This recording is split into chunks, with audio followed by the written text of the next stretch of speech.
এখন DNA test করে আপনার চাকরি হবে। যদি মিলিটারিতে কোনো দিন লেফটেন্যান্টে ট্রেনিংয়ে গেছে, যদি মানে ওর দাদা চাস্তো ভাইও যদি বিএনপি করে থাকে বা আওয়ামী লীগের বাইরে থেকে থাকে, তাহলে তার ওই ট্রেনিং থেকে তার বাসায় চলে আসতে হবে। এরকম ঘটনা আমার নিজের প্রত্যক্ষ করছে।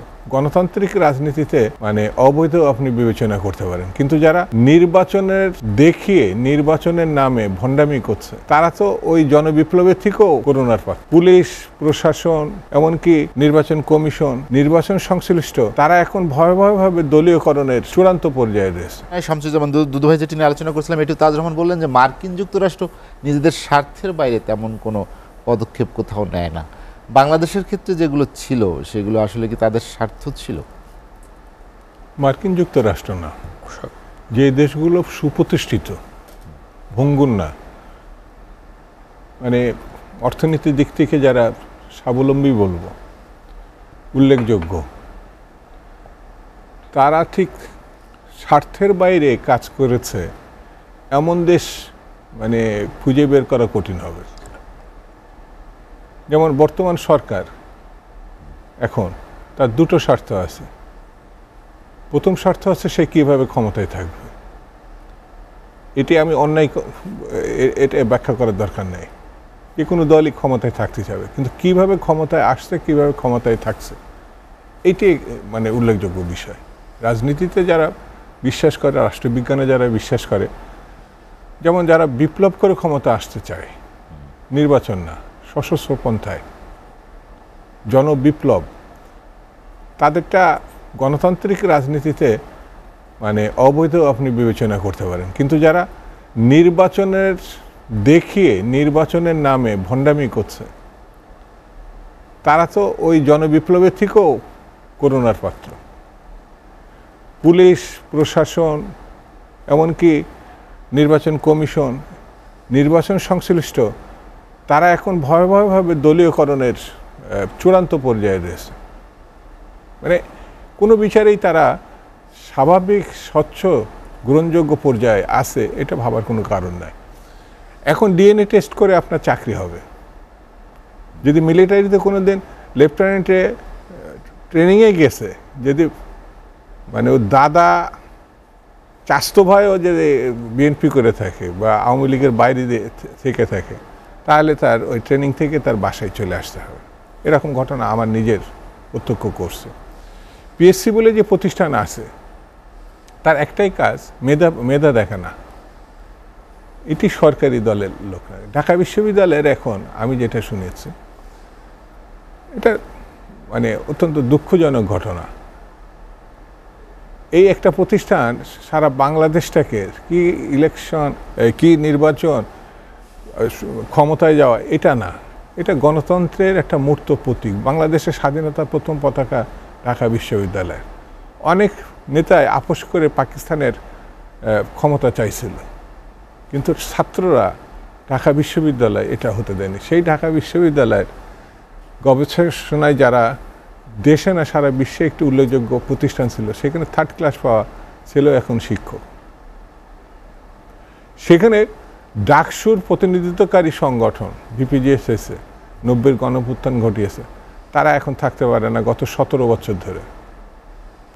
অর্থাৎ বিরোধী অবস্থান বা স্বাধীন সার্বভৌম অবস্থান যাদেরই আছে, তারা এটা করতে পারেন। আমি কেন এইসব প্রসঙ্গগুলো তুলছি? এই জন্যই তুলছি, আমি ব্যক্তিগতভাবে মনে করি গণতান্ত্রিক ভিত্তির যদি থাকে, তাহলে যে কোনো সরকারই সতর্ক হবে। কারণ 5 বছর পরে তো তাকে আবার মানুষের কাছে ভোটের জন্য যেতে হবে। কিন্তু ভোটের কোনো ব্যাপার যদি না থাকে, তাহলে সে মানুষের কাছে যাওয়ার কোনো প্রসঙ্গ নাই। মানে বর্তমান সরকারের গণতান্ত্রিক ভিত্তি নেই, মিনিমামটা নাই, ন্যূনতম নাই। এখন একটা দলই শুধু আছে ক্ষমতায়, সেটা হচ্ছে আওয়ামী লীগ এবং আওয়ামী লীগ, এর বাইরে কোনো কথা নেই। একটা পার্সেন্টেজ দেখাইছে, ও পার্সেন্টেজটাও আমি মনে করি করুণাবশত এটা সরকার ছেড়ে দিছে। যদি ওইটুকু না ছাড়তো, যেমন আমি বলি যে জাতীয় পার্টির সম্ভবত 26টা অ্যাকসেপ্ট করা হয়েছিল। এটা এমন দুঃখজনক ঘটনা হচ্ছে যে 26টা ছেড়ে দেওয়া হচ্ছে। কাকে ছেড়ে দেওয়া হচ্ছে? বিরোধী দলকে। ওয়াই? এটা ওপেন টু অল, যে আলোচনা হচ্ছে সাধারণ সম্পাদকের সিট ভাগাভাগি নিয়ে আলোচনা হচ্ছে। মানে এটা গণতান্ত্রিক দেশ। জাতীয় পার্টির মতো সংগঠনও তো 91-এ যখন ইলেকশন করছে তখন সব থেকে বিপজ্জনক অবস্থায় তো তারা ছিল, তারপরেও তো তাদের একটা অঞ্চল ছিল, সেখানে তারা ইলেকশন করেই আসছে। 79-এ যে ইলেকশন, সেখানে আওয়ামী লীগ সব থেকে খারাপ অবস্থায় ছিল, অর্থাৎ শেখ মুজিবকে হারাইছেন, তারপরেও তারা 39 সম্ভবত অথবা 40-41টা সিট তারা পাচ্ছে। অর্থাৎ এই রাজনৈতিক দলগুলো ইলেকশনের তারা জিততো না তা না। এখন নির্বাচনের আওয়ামী লীগের বহু নেতৃবৃন্দ ছিল যারা সত্যিকারে যে কোনো মুহূর্তে ইলেকশনে জিতবে, কিন্তু এখন যে জায়গায় ইলেকশনটাকে নিয়ে যাওয়া হয়েছে, এখন কে যে ভালো আর যে কে খারাপ এটা বিচার করা কঠিন। যেমন জাতীয় সংসদের নির্বাচনে 7ই জানুয়ারি যে তথাকথিত নির্বাচন, সেই নির্বাচনে আওয়ামী লীগ এবং আওয়ামী লীগের বিদ্রোহী প্রার্থী এটা আওয়ামী লীগ অনুমোদন করছে, একেবারে প্রকাশ্যে অনুমোদন করছে, কারণ বিএনপি নাই, জাতীয় পার্টিতেও অ্যাকসেপ্ট করা যাচ্ছে না, গ্রহণযোগ্য হচ্ছে না। এবার কি করছে না, মানে দলের বাইরে কেউ প্রার্থী স্থানীয় সরকার হতে পারবে না, তাহলে ওইটা অ্যাকসেপ্ট করলেন, এটা অ্যাকসেপ্ট করছে না কেন? দলের মধ্যে আমার কাছে মনে হয়েছে দলের মধ্যে যে বিভেদ তৈরি হয়েছে, যে সংঘাত তৈরি হয়েছে, সেটা তারা সামাল দিতে পারছে না, সেই জন্য তারা ওই জিনিস থেকে বেরিয়ে আসা চিন্তা।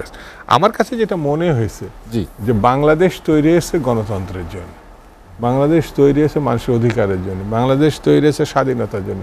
আমরা যদি সেখান থেকে ছিটকে পড়ি, অর্থাৎ বিশ্বের কোন দেশ স্বার্থের বাইরে, আমাদের স্বার্থটা হচ্ছে নিজের পায়ে দাঁড়িয়ে নিজের আত্মসম্মান বোধটাকে রেখে, আমাদের বন্ধু থাকতে পারে, বিদেশে একাধিক বন্ধু থাকতে পারে, কিন্তু তারা না থাকলে আমি ক্ষমতায় থাকতে পারবো না, এই জায়গাতে যদি বেরিয়ে আসতে না পারি, অর্থাৎ 71কে আপনি স্বাভাবিকভাবে গ্রহণ না করতে পারেন, তাহলে পরে দেশের অস্তিত্ব নিয়ে প্রশ্ন উঠবে। তাজুর রহমান যেটি বললেন এককেন্দ্রিক সরকার, সবকিছুই এককেন্দ্রিক, এটি কি আসলে বিদেশিদের প্রভাব রাজনীতিতে, সেটা আসলে কোনো কিছু এখানে এতে আমাদের ওই যে কিনা তাজি একটা ব্যাখ্যা দিল না অর্থনীতি, যে আমরা আজকের দিন পর্যন্ত যে জায়গায় আছি, এটা সরকারের দাবি অনুযায়ী মানে সর্বনিম্ন পর্যায়ে, কিন্তু দাবি অনুযায়ী আমরা উন্নয়নের চূড়ান্ত শিখরে আছি, মানে দাবিটা,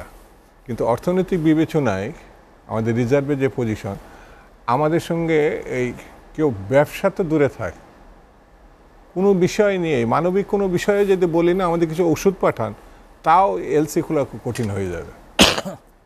এরকম 52 বছরের ভিতরে বাংলাদেশে এই অবস্থা নাই। যেমন নাজমা বেশ কিছু উদাহরণ দিয়ে যে বিএনপি এই করছে ও করছে, মানে খারাপ কাজে যে উদাহরণগুলো, এটা যদি সঠিক হয় তাহলে যে কোনো প্রতিষ্ঠানের দারোয়ানের অধীনে নির্বাচন করলেও বিএনপি হারিয়ে দিয়ে আওয়ামী লীগ মানে বিপুল ভোটার দিককে জয়লাভ করবে, মানে এই যে তার যে ব্যাখ্যাটা, কিন্তু না, সেখানে দারোয়ান না, আওয়ামী লীগের অন্য কোনো ব্যক্তিও না, প্রধানমন্ত্রী আওয়ামী লীগের সভানেত্রীকে প্রধানমন্ত্রী থেকে নির্বাচন করতে হবে। তিনি কিন্তু একটা বিশাল আন্দোলন করছিলেন, দলীয় সরকারের অধীনে ভালো নির্বাচন হতে পারে না, আবার তিনিই প্রমাণ করেছেন যে ওই আন্দোলনটা একটা ফালতু আন্দোলন ছিল। দলীয় সরকারের দলীয় ব্যক্তি, সেটা যদি আওয়ামী লীগ হয় তাহলে আর কোনো অসুবিধা নেই। এই যে মানে দ্বিমুখী চর্চা, অর্থাৎ ক্ষমতায় থাকলে এক ধরনের, আর মানে বিরোধী দলে থাকলে, আওয়ামী লীগও মানে বিএনপি পারেনি এত গণতন্ত্রী হতে বিরোধী থেকে। মনে হয় যে আওয়ামী লীগের জন্মই হয়েছে আল্লাহ তরফ থেকে গণতন্ত্রের সপক্ষে থাকার জন্য, আর ক্ষমতায় আসলে আওয়ামী লীগের চরিত্রটা এমন, কী করে ক্ষমতার থেকে মানে গণতন্ত্র থেকে দ্রুত প্রস্থান করা যায়। ওই যে কেয়ারটেকার বিএনপি, তাদের দাবি আন্দোলন, বিএনপির প্রধানমন্ত্রী হিসাবে বেগম জিয়া এটা আইন পাস করছিল, আর তিনি যখন ক্ষমতায় আসছেন প্রধানমন্ত্রী, তখন এটা বাতিল করেছে, বলবে কোর্ট করেছে, কিন্তু তার সময় এটা বাতিল হয়েছে।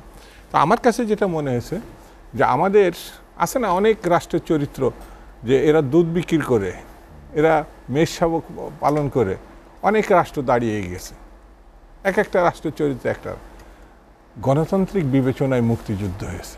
আপনি সেখান থেকে যদি সরে যান, না থাকেন, তাহলে ভালো কিছু হবে। যেমন দেখেন 8 থেকে 10টা ব্যাংক কোনো সরকারের সময়, সব সরকারকে দুর্নীতিবাজ হিসাবে চিহ্নিত করতে হবে, কিন্তু এই সরকারের সময় 10টা ব্যাংকে আপনাকে ধ্বংস হয়ে গেছে। এবং কারা এরা? সবাই চিনে এদেরকে, এই সরকারি তারা প্রতিনিধিত্ব। আমি আর আপনি বেশি কথা বলবো না, শুধু এতটুকু বলবো যে আমরা খারাপের দৃষ্টান্ত তৈরি করছি গত 17 বছর ধরে। ভালো কোনো দৃষ্টান্ত হচ্ছে, মানে প্রতিপক্ষকে খারাপ ছিল আমরা ভালো করছি, তাহলে পর আমার কোনো বক্তব্য নাই।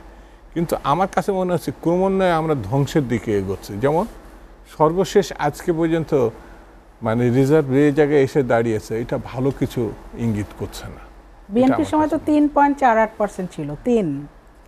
আমি বিতর্ক করবো না এই জন্যে যে আল্লাহ আমাদের যদি রক্ষা না করে, এখন আর কেউ রক্ষা করতে পারবে এটা আমার কাছে মনে হয় না। ভাইয়া, আলোচনা শেষ করতে চাই। আপনাকে অসংখ্য ধন্যবাদ আমার সঙ্গে আলোচনায় যোগ দেওয়ার জন্য। ওয়ালটন ফ্রিজ কিনে অনেকের মতো আপনিও হয়ে যেতে পারেন মিলেনিয়াল। সেরা পণ্যের সেরা অফার।